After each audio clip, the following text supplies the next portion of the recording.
자, 다음 순서는 축하 메시지를 전달하는 시간이겠습니다. 다름 아닌 이 잔치홀을 운영하고 계시는 사장님께서 직접 축사를 준비하셨다고 하시는데요. 저도 사장님을 오랜 시간 배웠지만 직접 축사를 전달하시는 건 처음 봤습니다. 아마 오늘 칠순잔치를 여시는 여사님과의 친분이 있으신가 본데요. 맞으신가요? 쓸데없는 말을 하지 말라고 했는데도 사회자가 글쎄 분위기를 띄운답시고 주절주절 이야기를 늘어놓더라고요.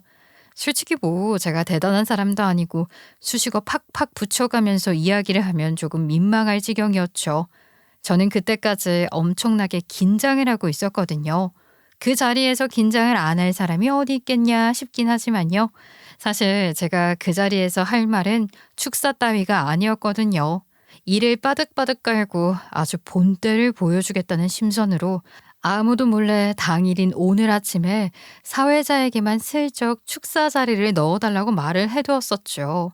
그 바람에 제가 갑자기 등장을 하니 다들 얼이 빠질 수밖에 없었어요. 왜냐고요? 저는 그 자리에 있는 그 어떤 누구랑도 연관이 없는 사람이었거든요. 굳이 있다고 치자면 칠순잔치 당사자인 김 여사분의 여식이랑 인연이 좀 있달까요? 제 이야기는 과거로 돌아가서 다시 천천히 시작을 해보도록 하겠습니다. 저는 우리 친정엄마가 운영하던 한식집에서 일을 하다가 남편을 만나게 되었어요.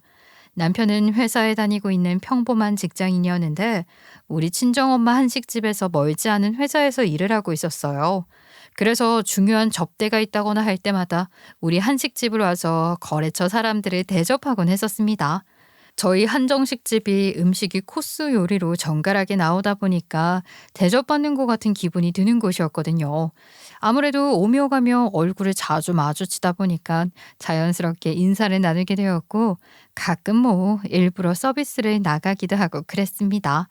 그러다가 남편이 예약을 하게 되었었는데 우리 직원 측의 실수로 룸 예약을 잘못 받아서 조금 늦게 온 남편이 룸으로 안내를 받지 못하게 된 일이 있었어요.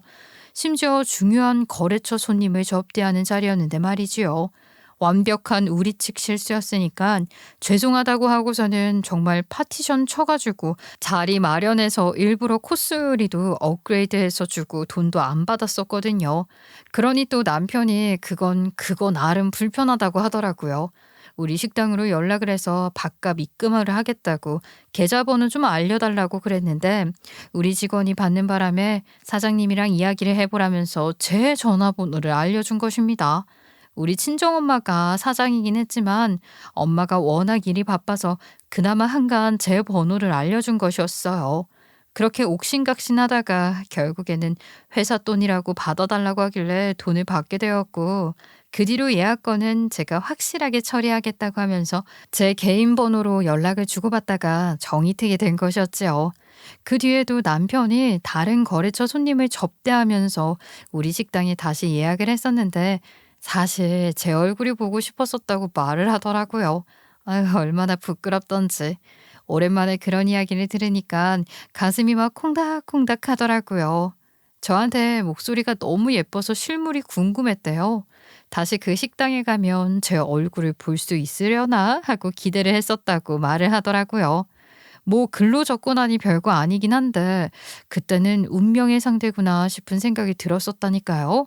원래 콩깍지라는 건 단숨에 씌워지는 거라고 하잖아요.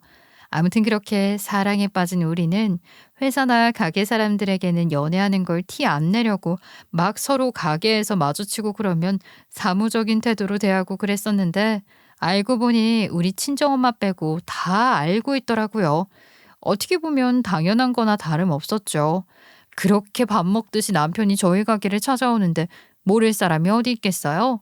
회사 직원들은 남편이 자꾸 저희 가게를 가자고 하는데 좋아하는 여자가 거기 직원으로 있나 하면서 이미 눈치를 까고 있었대요. 거래처 접대를 하러 가는 것도 아니고 점심때도 그 한정식 집에 가서 밥을 같이 먹자고 하니까 눈치를 당연히 챌 수밖에 없었던 거죠. 뭐 솔직히 보통 점심에 제육볶음이나 백반 같은 걸 먹지? 이런 한정식 집에 자주 오지는 않잖아요. 그것도 코스 요리가 주 메뉴인 가게를요. 결국 이러쿵저러쿵 하다가 남편이랑 저는 결혼을 하게 되었어요. 남편이 다니던 회사는 무역거래 쪽으로는 유명한 회사였고, 또 우리 남편이 워낙 우리 가게에서 접대를 많이 했다 보니까 친정 부모님의 반대도 딱히 없었습니다. 결혼을 하고 난 다음부터는 정말 저의 운이 살살 트인 것처럼 너무나도 일이 잘 풀렸어요. 남편은 회사에서 아주 큰 프로젝트를 성공시켜 어마어마한 이익을 냈고, 덕분에 37살이라는 나이에 과장 중에서도 탑급 인센티브를 받는 과장이 되었거든요. 우리 친정엄마의 가게는 여전히 사람들이 많이 찾아와 주었습니다. 엄마, 결혼이라는 게 이렇게 좋고 행복한 건 줄 알았으면 일찌감치 할 걸 그랬어. 아이, 물론 지금 남편을 만나서 행복한 걸지도 모르겠지만 말이야. 이제 나 걱정 하나 없다니까. 그래, 네가 행복하면 됐다. 너도 이제 마흔이 다 되어가지 않니? 슬슬 이 가게를 너한테 물려주면 어떨까 싶은데 나도 이젠 힘에 부치거든. 저에게는 나이 차이가 많이 나는 언니와 오빠가 있었는데 저랑 거의 10살 가까이 차이가 났거든요. 우리 언니랑 오빠는 다른 일을 하고 있었기 때문에 가게에는 욕심이 전혀 없었어요. 언니랑 오빠가 대학을 졸업하고 각자 취직을 했을 때 저는 고등학생밖에 되지 않았었고, 그때부터 이미 엄마 옆에서 쭝알쭝알 노느라 매일같이 가게에 가서 죽치고 있었기 때문에 언니랑 오빠는 할 거 없으면 저에게 가게나 물려받으라고 했었거든요.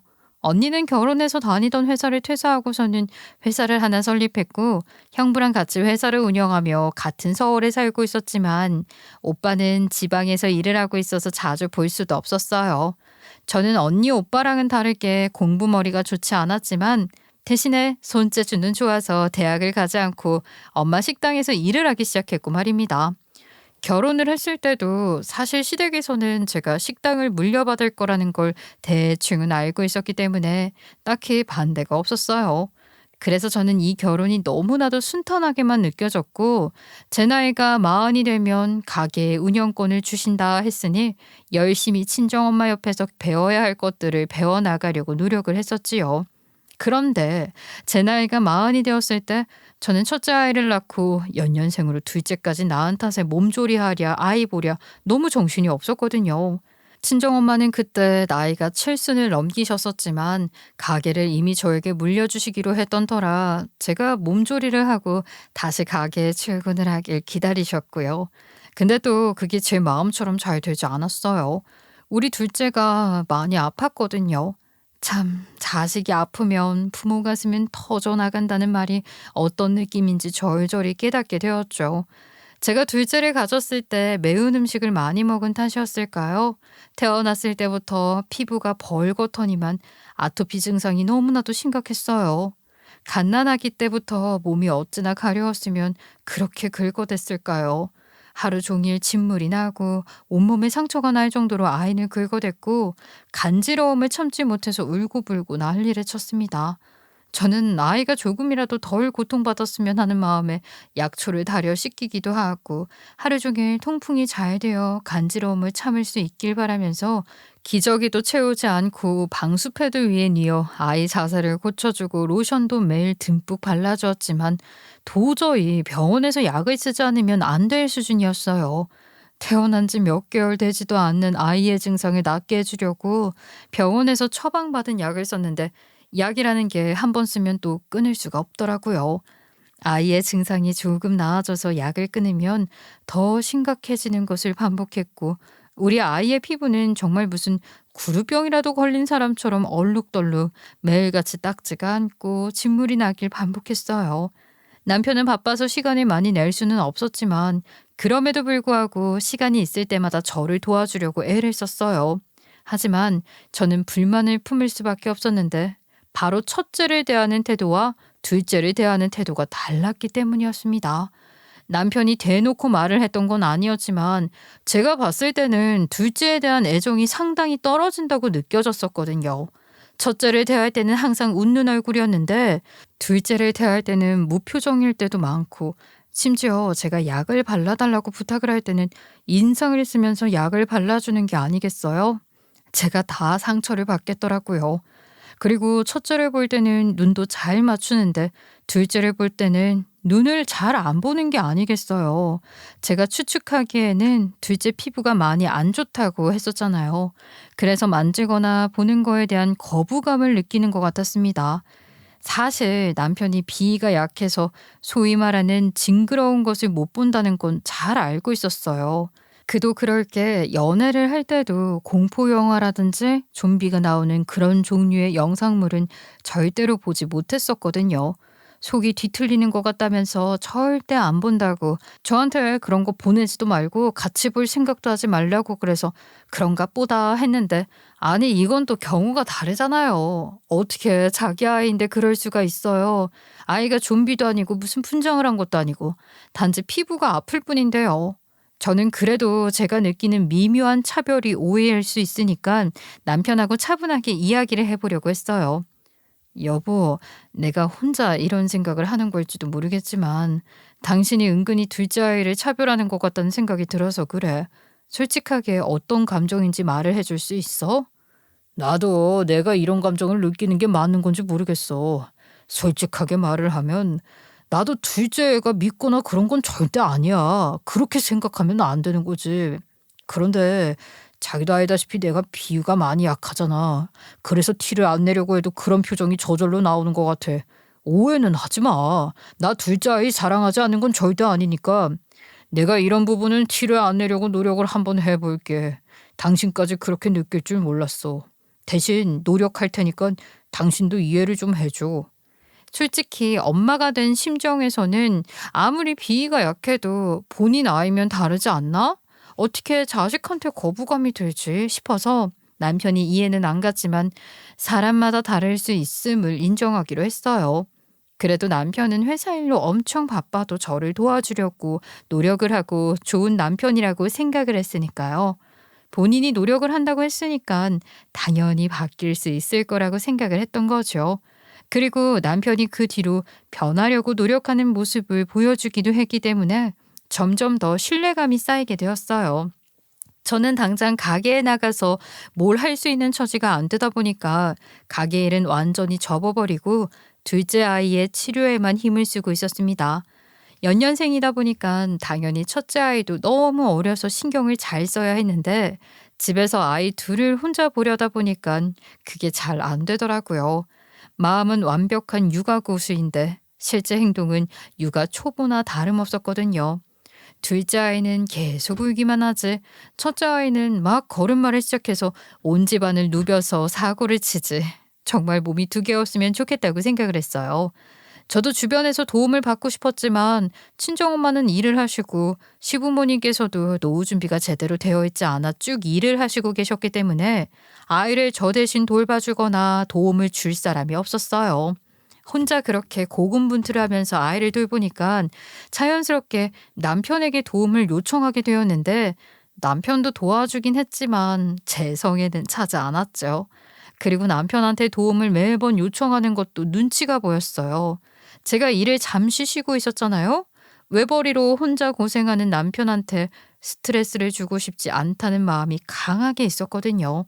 물론 제가 일을 쉰다고 우리 친정엄마가 나를 모른 척하지는 않았습니다. 남편 혼자서 번다고 혹시라도 제가 기가 팍팍 죽어서 사고 싶은 거 마음껏 못 사고 눈치라도 볼까봐 친정엄마는 매달 월급만큼은 아니지만 생활비를 몰래 보태주셨거든요. 남자든 여자든 돈 없으면 기죽는 건 어쩔 수 없는 거다. 이거는 우리 사위 몰래 너 혼자 비상금처럼 가지고 있다가 정말 필요한 물건을 사야 한다거나 뭐 딴 데 쓸 일 있으면 그때 써. 비상금 가지고 있는 거 말해봐야 서로 좋을 거 없다. 알겠지? 뭐 주부님들은 다 공감해 주실 텐데 아이를 키우다 보면 쓸데없는 물건일지라도 제 아이한테 사주고 싶은 물건들이 생기잖아요. 그런데 쓰라고 돈을 주신 거지요. 언니랑 오빠도 막내가 아이 낳느라 고생했다고 용돈도 가끔 쥐어주고 그랬지만 사실 10살 차이 나는 언니 오빠에게 매번 도움을 받는 것도 좀 미안했고 그랬는데 친정엄마가 알아서 챙겨주시니까 감사할 뿐이었어요. 그렇게 100% 만족스럽지는 않았지만 그럭저럭 괜찮은 결혼 생활을 이어가고 있었습니다. 그러다가 우리 첫째 아이가 4살, 둘째 아이가 3살이 되었을 때 사건이 하나 일어나게 되었어요. 이거 뭐야? 음식에서 벌레가 나왔잖아. 이렇게 큰 음식점에서 위생관리를 이렇게 하면 되겠어? 장사를 이따위로 해서 되겠냐고. 이씨, 내가 아주 인터넷에 글을 올리던가 해야지. 어떻게 음식에서 이런 불결한 것이 나올 수가 있어? 여기 있는 사람들도 다 알아야 한다고. 내가 아주 단단히 성질이 났다고 지금. 우리 엄마 식당에서 웬 남자 하나가 소란소란 엄청나게 큰 소리로 난동을 부린 겁니다. 음식에서 벌레가 나왔다면서요. 친정엄마가 장사를 오래 하셨는데 위생만큼은 정말 깔끔하게 신경을 쓰셨었거든요. 이런 일도 한 번도 일어나지 않았었고요. 그런데 갑자기 벌어진 소동에 다들 얼이 빠졌었죠. 이런 일이 처음이었으니까요. 손님, 정말 죄송합니다. 저희가 다른 것보다 위생에는 정말 신경 쓰고 있는데 어쩌죠? 죄송해요. 음식을 새로 전부 다 깔끔하게 다시 해서 드리겠습니다. 뭐야, 고작 음식 새로 해주는 걸로 끝을 내겠다고? 얘 봐요. 이미 벌레가 떡하니 나왔는데 이거 어떻게 믿고 먹을 수가 있겠어? 보상금이라도 지어주고 그딴 소리를 해야지. 내가 말이야, 일부러 시간 내서 여기 맛집이라고 해서 비싼 돈 주고 밥 먹으러 왔는데 이런 꼴을 봐야 해? 그 자리가 그냥 홀이었기 때문에 홀에서 식사를 하던 다른 손님들도 혹시 우리 음식에서도 이상한 게 나오는 거 아니냐면서 불쾌했어요. 어찌어찌 보상금까지 쥐어드리고 그날 장사 완전히 망해버렸었는데 소문이라는 게 참 빠르더라고요. 벌레 소동으로 동네에 소문이 쫙 나면서 점점 손님들이 떨어지기 시작했고 하필이면 근처에 또 새로운 한정식 집이 생기면서 손님들이 다 그쪽으로 몰리기 시작했어요. 우리 가게는 오래된 가게였으니까 새로 생긴 가게에 깔끔한 인테리어를 따라가기 어렵더라고요. 우리 친정엄마 나이가 7순을 넘기기도 했고 이제는 힘에 부친다면서 가게를 정리하고 싶다고 말을 하셨어요. 사실 이 사건 전에도 엄마는 제가 아무래도 아이들을 돌보느라 가게 일을 하기 힘들어할 것 같으니까 그냥 가게를 정리하고 그 판돈을 우리 부부한테 나눠줄까 종종 물어보곤 했었거든요. 저는 그때마다 언니랑 오빠는? 하고 물어봤죠. 가게를 팔면 꽤 큰 돈이 생기는데 왜 저한테만 주려고 하냐고 물어보니까 언니랑 오빠한테도 물어봤는데 솔직히 가게는 막내가 제일 많이 도운 거 아니냐고. 처음부터 가게에서 일을 했으니 그 가게는 그냥 막내 알아서 주라고 했다는 게 아니겠어요? 자기들은 알아서 잘 사니까 신경 쓰지 않아도 된다고 말이죠. 물론 돈 때문에 서로 치고받는 형제자매들도 많다지만 저희 언니와 오빠는 나이 차이가 꽤 나서 그런 건지 아니면 정말 본인들 먹고 사는데 전혀 문제가 없는 건지 그 큰 돈을 그냥 다 저 주라고 했다고 하더라고요. 고마웠죠. 도움도 많이 받았는데 이런 배려까지 받으니까요. 내가 이제 7순을 훌쩍 넘겼는데 언제까지 장사를 할 수 있을지도 모르겠고 말이야. 이제는 슬슬 네가 물려받거나 아니면 가게를 아예 정리했으면 하는데 말이야. 너네 둘째 애도 피부병 때문에 고생하고 있는데 가게까지 물려받으면 더 정신없지 않겠니? 나는 괜찮다. 부담 전혀 가질 필요 없어. 가게를 꼭 대를 이어받아서 운영해야 한다는 법도 없으니까 말이야. 가게 정리하게 되면 내가 노후에 쓸 돈을 좀 빼고서는 전부 너에게 다 주마. 엄마 정말 그렇게 해도 괜찮으시겠어요? 나는 이 가게가 없어지는 게 좀 슬픈데. 그래도 내가 어릴 때부터 함께했던 가게니까 말이야. 굳이 큰 돈 생길 수 있는데 평생 노동할 일이 있겠니? 이 가게가 이래봬도 평수도 꽤 크고 또 오랜 시간 장사를 해야 했으니까 권리금도 넉넉하게 받고 넘길 수 있을 거다. 그러니까 생각 한번 잘해보고 말을 해. 한 방에 억 단위의 돈이 생기는 건데 누가 혹하지 않겠어요. 그 돈이 있으면 마음이 넉넉해질 것 같았고 꽤 고민을 하게 되었죠. 당연히 남편이랑도 상의를 했는데 남편은 가게 운영을 잘할 수 있겠냐면서 장모님 말대로 그냥 팔아치우라고 말을 하더라고요. 식당 운영이라는 게 쉬운 일도 아니고 몸도 많이 상하고 더군다나 일전에 있었던 벌레 소동 때문에 음식점 평판이 깎이기도 했으니까 지금 정리하는 게 좋을 것 같다고 의견을 피력하더라고요. 솔직히 지금도 집안일 제대로 못할 정도로 애들 챙긴다고 바쁜데 당장 애들은 어디에다가 맡기고 가게 일을 하려고 그래. 당신이 사람 써서 애 보는 건 또 싫어하잖아. 그리고 지난번에 뭐 음식에 벌레 나왔다고 난리 난 이후에 손님도 뚝 떨어졌다며. 차라리 돈 좀 더 건질 수 있을 때 팔어. 우리한테도 그게 좋지 않겠어? 그래도 엄마가 평생을 일군 가게인데 이렇게 그냥 팔아치운다는 게 마음에 걸리기도 하고 나도 잘해보고 싶었는데 애들이 아직 너무 어려서 걱정이네. 차라리 저 형네 회사에 취직을 하던가 가게 운영하다가 손해만 더 보게 될 수도 있으니까 나는 팔아치우는 거에 한 표 던질게. 하지만 제가 20살 때부터, 아니 그 훨씬 이전부터 봐온 가게인데 친정엄마도 그렇고 저도 그렇고 정리하는 게 쉽지 않았지만 결정을 내리게 되었어요. 물론 이 결정을 하기까지 남편의 역할이 참 컸습니다. 남편이랑 결혼 생활을 한 지도 벌써 7년 차. 세상 다른 남자들 하나도 믿을 게 못 된다고 하지만 제 남편만큼은 다를 거라고 믿었는데 이 새끼도 그냥 똑같은 놈이었다는 것을 알게 되었지요. 제가 가게 문제로 고민을 하고 있을 때 알게 된 사실이었어요. 참나, 제 입으로 말을 하기도 어이가 없네요. 이 인간이 바람을 피우고 있다는 사실을 알게 되었을 때 그 기분은 정말 말로 표현을 못 하겠더라고요. 무슨 말인가 싶으시죠? 시작은 아주 사소한 일이었습니다. 제가 육아로 지치기도 했고 가게에 대해 고민도 많고 그랬으니 하도 마음이 울적하고 심적으로 힘든 게 많아서 뭐부터 손을 대야 할지 모르고 있을 때 우리 오빠가 연락을 해왔어요. 우리 오빠는 부산에 있는 지방법원에서 검사로 일을 하고 있었는데 바람 쐬고 싶으면 부산으로 내려와라 했던 거죠. 그래서 저는 남편에게 말을 하고 친정엄마와 아이 둘을 데리고 부산에 오빠네 집으로 놀러를 가게 되었는데 오빠가 재판 일정이 있다며 심심하면 구경을 오라고 하더라고요. 그 재판이 끝이 나면 조금 널널하다고 법원 근처에 맛집에서 밥을 먹자고 하길래 정말 별 생각 없이 갔는데 피의자로 재판을 받게 된 사기꾼이 어디서 많이 본 인간인 게 아니겠어요? 바로 그 사기꾼은 우리 가게에 와서 벌레가 나왔다고 난리를 친 인간이었습니다. 분명 서울에서 그 난리를 쳤는데 이 인간이 왜 이 부산에서 재판을 받고 있나 싶었지요. 알고 보니까 이 인간이 돈을 받고 라이벌 가게 같은 데 가서 벌레가 나왔다고 난리를 치며 합의금도 챙기고 손님도 떨어지게 만드는 일을 업을 삼아서 살고 있었던 놈이었던 겁니다. 그러다가 꼬투리가 잡혀서 결국 사기죄로 재판까지 받게 된 것이었고요. 그 사기꾼 놈은 재판 결과 인정할 수 없다면서 항소할 거라고 발악하는 모습까지 보여주는데 아주 추하더라고요. 결국 사주를 받아 전국을 돌아다니며 그런 일을 하는 사람이라는 것을 알게 되었고 저는 그냥 넘어가서는 안 된다고 생각을 했죠. 오빠, 저 인간 때문에 우리 가게도 망했어. 왜 지난번에 말을 했었지? 음식에서 벌레 나왔다고 난동 피우고 합의금 가져간 그 인간이 저 인간이야. 그게 사실이야? 이거 여자가 드러나는 거잖아. 내가 열이 받아서 그냥은 못 넘어가지.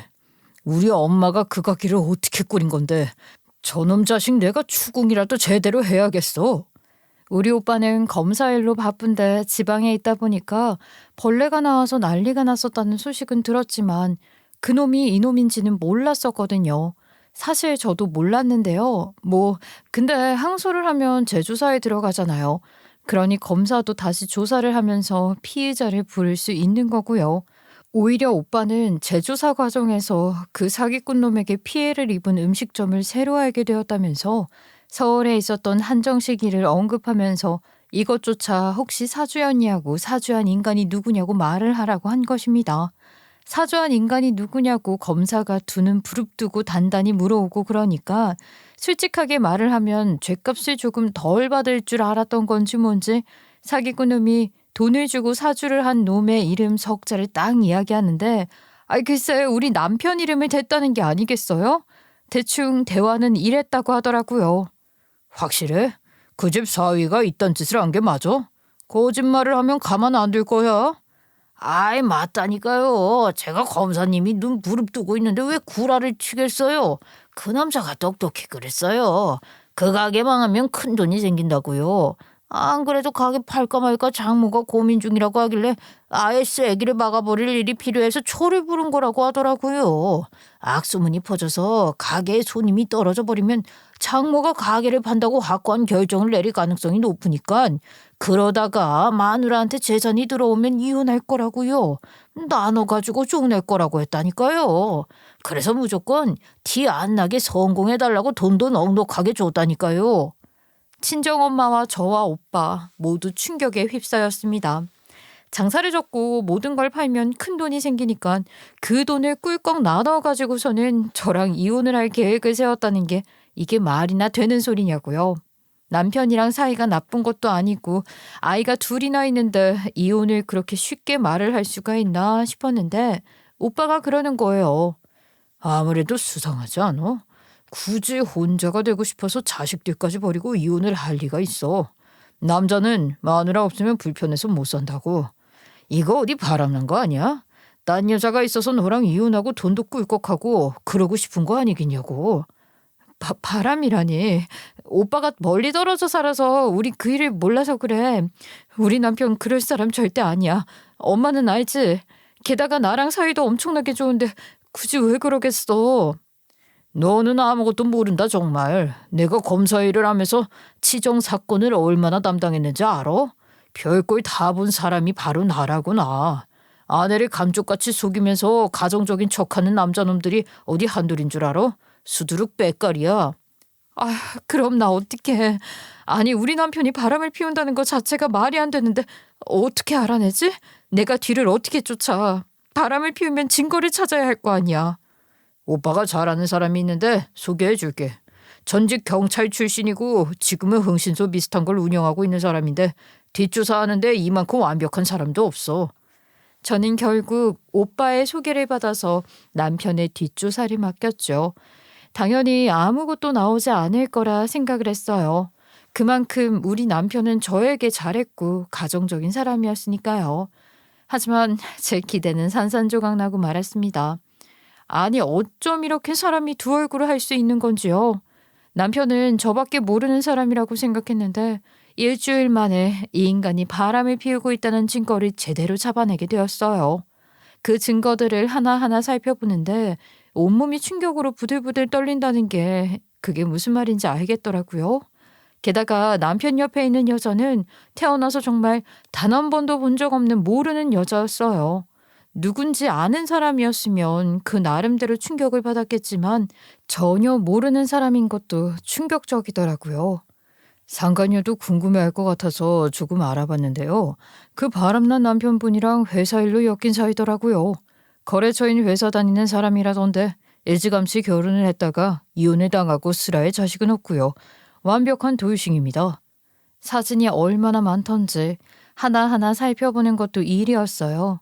남편은 회사 일이 바쁘다는 핑계를 거짓말로 대면서 이 여자랑 잘만 만나고 다녔더라고요. 그 많은 출장과 야근이 전부 진실은 아니었고 중간중간 이 여자를 만난 시간도 있었던 거지요. 결혼 전부터 워낙 바빴던 남편이기에 믿어 의심치 않았는데 정말 등잔 밑이 어두웠구나 싶었어요. 대단하게도 뒷조사를 해온 흥신소 사람은 도청까지 했다면서 그 둘이 나눈 이야기까지 녹음을 해서 들려주었는데 대화 내용도 가관이었어요. 진짜 내가 언제까지 비이상하게 둘째 약을 발라줘야 할지 모르겠다니까. 징그러워. 아니 내 자식이라서 이렇게 말하면 안 되는 거 알지만 솔직히 심정이 징그러운 걸 어떡해. 마누라한테는 아이를 자랑하지 않아서 그런 게 아니라고 어쩔 수 없이 비위가 약한 거라고 둘러댔는데 구루병 걸린 것 같은 피부 때문에 징그러워 죽겠어. 아이 너무 괴물 같다니까. 자기 자식은 맞아? 아니 첫째는 멀쩡하다며. 둘째만 그렇게 피부가 뒤집어지는 게 이상하잖아. 같은 씨에 같은 배에서 나온 자식인데. 내 말이 그 말 아니야. 나도 오죽의심이 됐겠어. 내가 마누라가 바람을 피웠나 싶더라니까. 결국에는 몰래 애 머리카락 뽑아가서 친자 확인까지 했잖아. 아니 근데 친자가 맞는 게 아니겠어. 아 그것도 충격적이더라. 내 피가 저런 피부를 아휴 징그러워. 자기도 진짜 대단하다. 그걸 또 가서 검사를 해봤어? 아이씨 의심되는데 어떡해. 저렇게 징그러운 건 다 처가 쪽 문제야. 마누라가 문제거나 아니면 처가 유전자 탓이겠지. 어휴 좀 멀쩡한 애 좀 낳지. 그게 뭐야. 저래가지고 어디 성인 돼서 얼굴을 들고 다닐 수나 있겠어? 아 짜증나 진짜. 자기야, 걱정하지 마. 나랑 재혼하면 말이야, 내가 자기 둘째 같은 괴물 말고 이쁜 아이 제대로 낳아줄게. 자기랑 나 닮으면 누구보다 예쁠걸? 아, 벌써 상상돼서 기분 좋아. 그러겠지. 우리 둘이 낳은 애기는 엄청나게 예쁘겠지. 어차피 이혼하면 양육권은 마누라가 들고 가겠지. 첫째 아이랑 같이 못 사는 건 아쉽긴 해도 마누라가 또 애들한테는 지국정성이니까 알아서 잘 키우겠지. 나야 면접 교섭권 얻어서 가끔이라도 보면 장땡 아니겠어? 힘들 일 없고 애 얼굴은 볼 수 있고. 아 요즘 집에 들어가기가 싫어. 괴물 같은 둘째랑은 더 이상 못 살겠다 이 말이야. 그러니까 자기는 비정상적인 그런 애 말고 정상적인 아이를 낳아줘야 해. 자기야, 당연하지. 나 벌써부터 엽산 먹으면서 관리하잖아. 우리 자기 닮은 이쁜이 낳아주려고.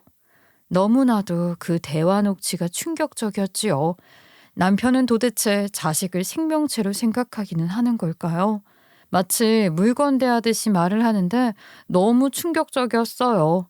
가정에 충실하고 항상 저를 도우려고 노력하는 모습을 보여줬던 제 남편이 정말 이런 사람이었다는 게 믿어지지가 않았죠. 녹취를 듣는 내내 저는 정말 부들부들 떨었어요. 그 사실을 모두 알게 된 이후부터는 남편 놈이 사람 새끼로 보이지가 않더라고요. 음식에서 벌레가 나왔다고 소란을 일으킨 것부터 가게를 팔아버리는 게 좋겠다고 저를 설득한 이 모든 게 남편이 꾸민 계략이었다는 것 자체가 너무나도 충격적이었습니다. 친정엄마와 저는 결국 가게를 팔아준 척하기로 마음을 먹었어요. 그게 남편이 바라던 것이니 저희도 수를 쓴 거죠. 우리 가게 팔았다. 아직 잔금이 전부 들어온 건 아니지만 조만간 전부 들어올 거야. 아유 이제 걱정거리 덜었다. 힘든 일 그만하고 나도 노후를 좀 즐겨야지. 가게를 팔아치우셨다고요? 아니, 고민해 보신다고 하시더니만 저 모르게 언제. 아무튼 너무 잘하셨습니다. 장모님, 가게 운영하시느라 고생하셨었잖아요. 근데 그러면 그 가게 판돈은 앞으로 어떻게 쓰실 생각이세요? 자네가 알아서 뭐하게. 내가 그거 적금으로 가지고 있으려고. 놓친 애한테 무슨 일이 생길지 모르니까 말이야.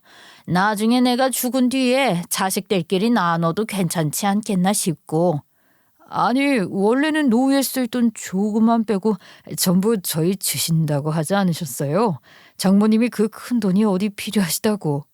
그러려고 했는데 내가 들고 있는 것도 나쁘지 않을 것 같아서 말이야. 혹시 뭐 돈 필요한 일이라도 생겼나? 예, 제가 이 말을 언제 해야 하나 고민하고 있었는데 사실 제가 회사에서 큰 사고를 쳐서 막대한 손해를 입었어요. 잘해보려고 한 일이었는데 그래서 돈이 좀 필요합니다. 아니 어쩌다가 그런 사고를 쳤어.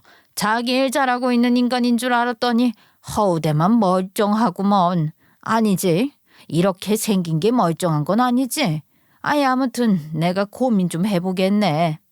친정엄마는 은근히 남편을 쥐락펴락하면서 시간을 벌었습니다. 그 사이에 우리는 가게를 다른 사람이 가져간 것처럼 꾸미느라 가게 간판도 바꿔버리고 인테리어도 싹 다시 하게 되었어요.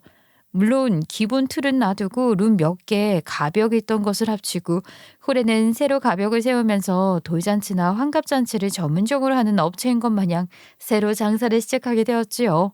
가운데에는 뷔페상을 차려놓고 홀을 4개로 나누어서 장사를 하게 되었다 이 말입니다. 인테리어를 하는 데는 한 달이라는 시간이 채 걸리지 않았고 남편은 발을 동동 구르면서 가게를 팔아치운 줄 알고 그 돈을 어떻게든 받아내려고 수를 썼지만 이미 우리는 다 알고 있었으니까 넘어가 주지 않았죠. 그런데 이게 웬 떡인지요? 우리가 새롭게 간판을 달고 장사를 시작한 지 얼마 안 되어서 일어난 일이었어요. 아무래도 저랑 친정엄마가 가게를 판 것처럼 되어 있었으니 우리 가게에서 일을 오래 하신 매니저님이 사장 노릇을 잠시 대신해 주기로 했는데 새로운 예약이 들어오면 저한테 말을 해줬었단 말이에요. 근데 너무나도 익숙한 이름 서옥자가 딱 들리는 거예요. 바로 상간녀의 이름이었습니다. 아무리 그래도 동명이인이지 않을까 싶었는데 상간녀의 성이 워낙 특이한 성씨라 왠지 그 여자가 그 여자일 것 같다는 생각이 들었고 혹시나 싶어서 뒷조사를 하면서 받은 상간녀의 사진을 매니저님께 전송해서 이 사람이 맞냐 하니 맞다고 말을 하는 게 아니겠어요?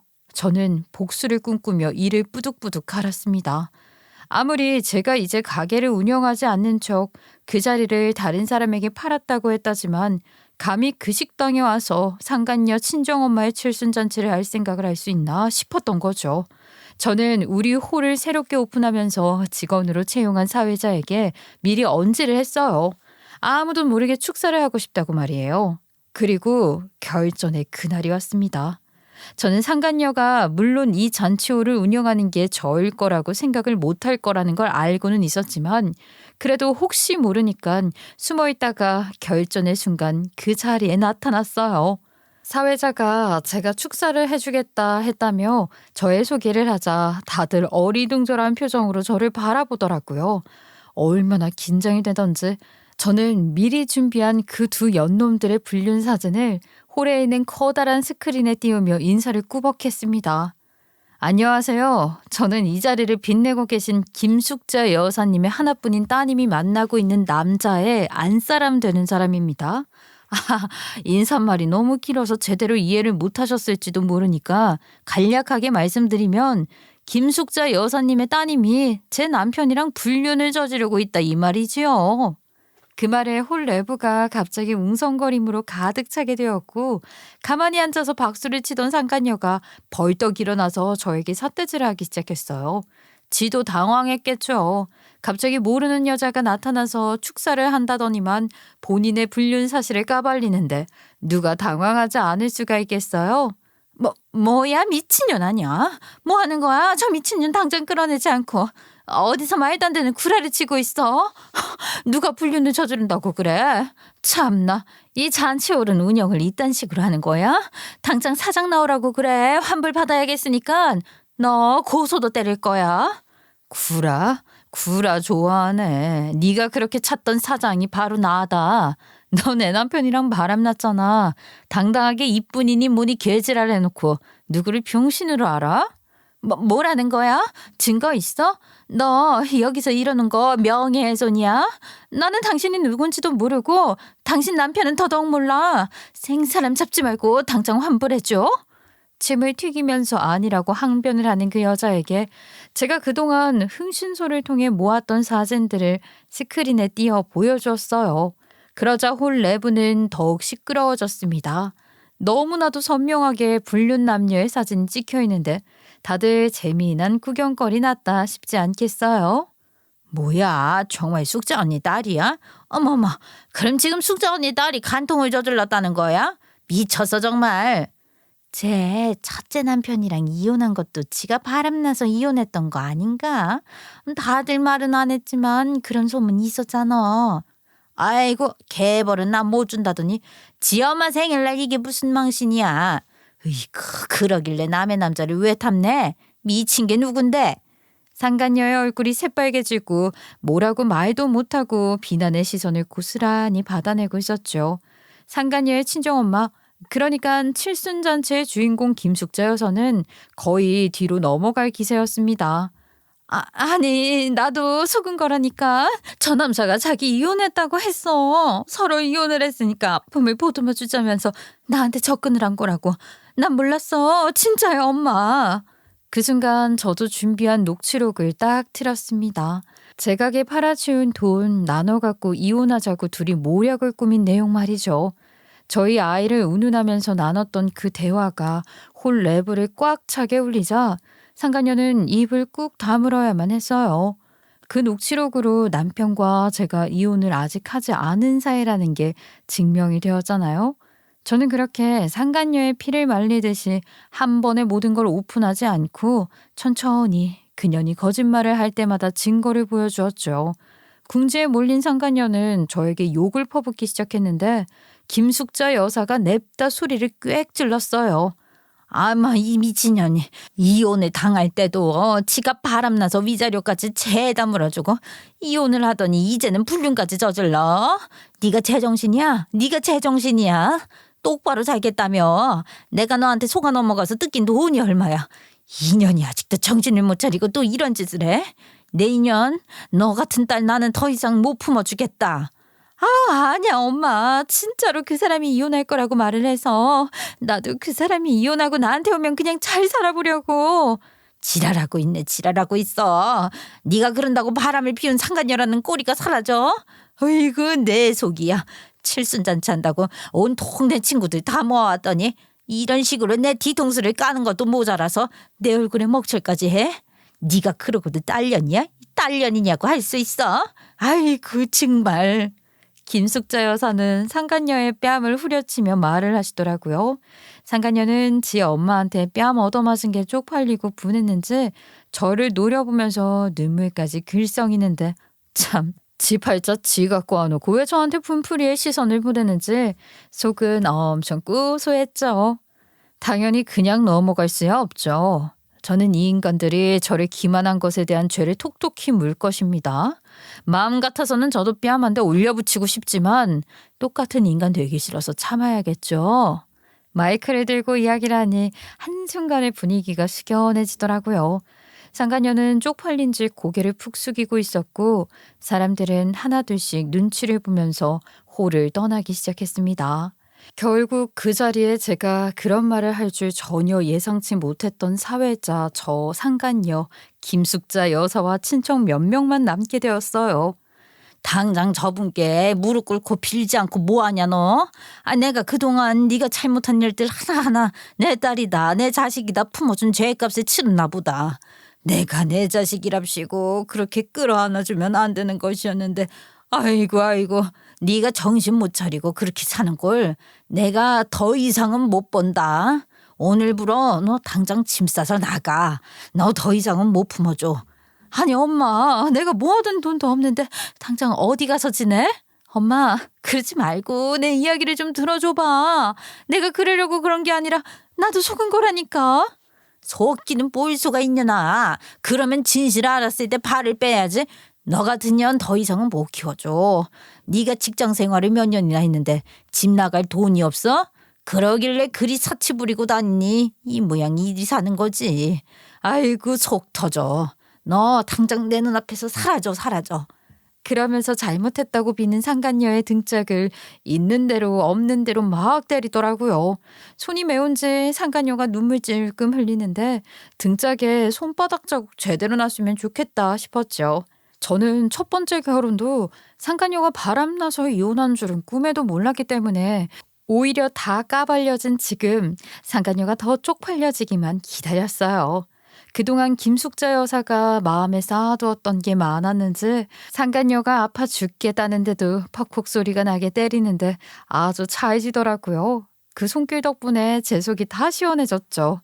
꼭 이런 자리에서까지 다 까발려야 속이 시원했어?